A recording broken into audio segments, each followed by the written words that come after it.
Today, we're going to share with you our experience in getting rid of our squatter without an eviction. We learned a lot over the last 6 months during this process, and we have 5 tips to share with you in case you find yourself in the same situation.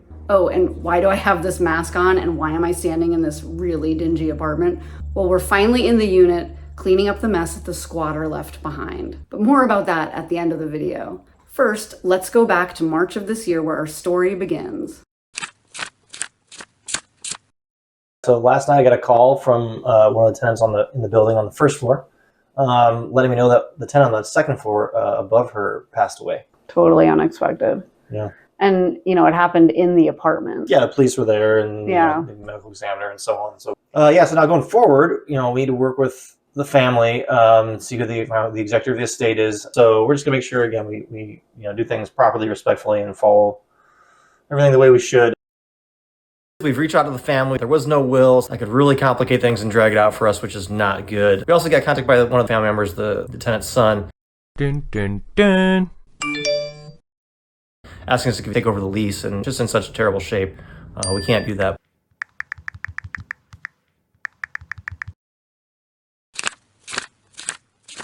So it's 4 months later and the son of our tenant is still there. We officially have a squatter. So we contacted our attorney shortly after to see what our options are. Tip number 1 for dealing with a squatter, check with a local attorney so that you can figure out all of the legal requirements for evicting a squatter in your state. Alternatively, many states have websites that outline the entire process. We ended up starting a formal eviction process, which you have to do in our state with a squatter. So now we're out $4,000 in lost rent and legal fees associated with starting that process.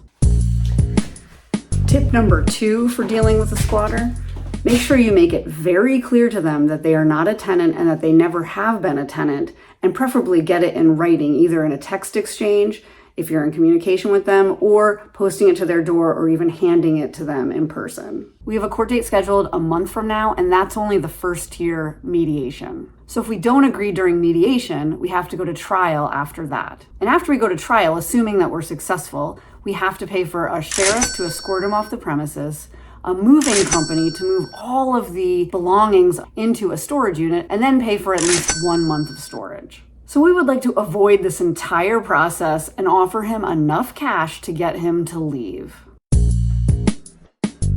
Tip number 3 for dealing with a squatter, consider cash for keys as a workaround to the formal eviction process and offer them enough cash to get them to move out. Sometimes you'll get lucky and this will work and save you lots of money. Craig's over there right now offering our squatter $1,000 to leave by next week.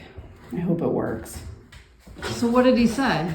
So I went and talked to him. He didn't really say either way. It was wasn't really sure what's going to happen next. I made him the offer, said, hey, we'd be willing to give you some money to get out of here. I really hate doing that, but here we are. I'm not sure if he has a place to go or if this is, how much that money would help him. I don't know. We'll have to see what happens in a week.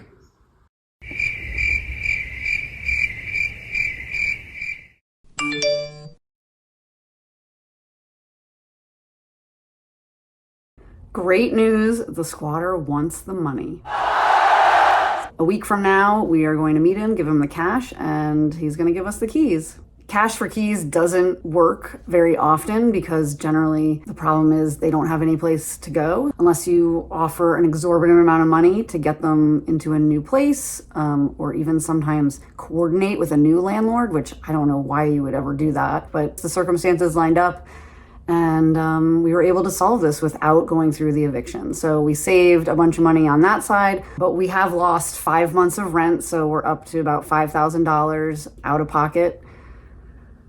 But that's how it goes. So we still do have to deal with the estate, the squatter's siblings who are in the area, but they seem to have very little interest in anything that is supposedly left in the apartment. Probably gives you another indication of the condition that the apartment is in. They've become very unresponsive to us, and we've been talking to the lawyer to try to figure out what our responsibilities are with the belongings. They have no right to the actual space because they're not paying rent or anything like that, but we do need to take care of the belongings in case they're of value. On the flip side, we knew the apartment was in pretty bad shape before the squatter even entered the picture. And now we actually have to go in there and see the condition of the apartment and then clean it. Tip number 4 for dealing with a squatter. What's tip number 4?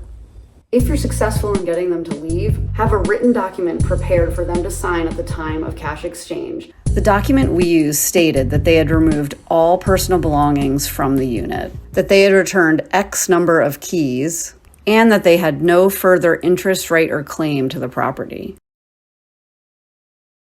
Basically, I need you to fill this out. You initial that you got everything out.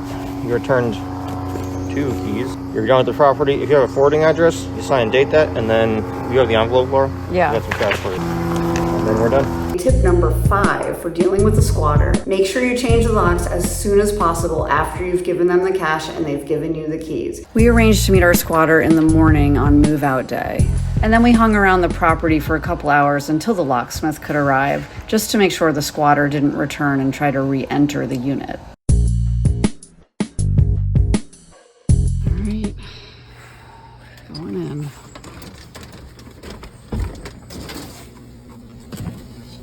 Oh God, that smell.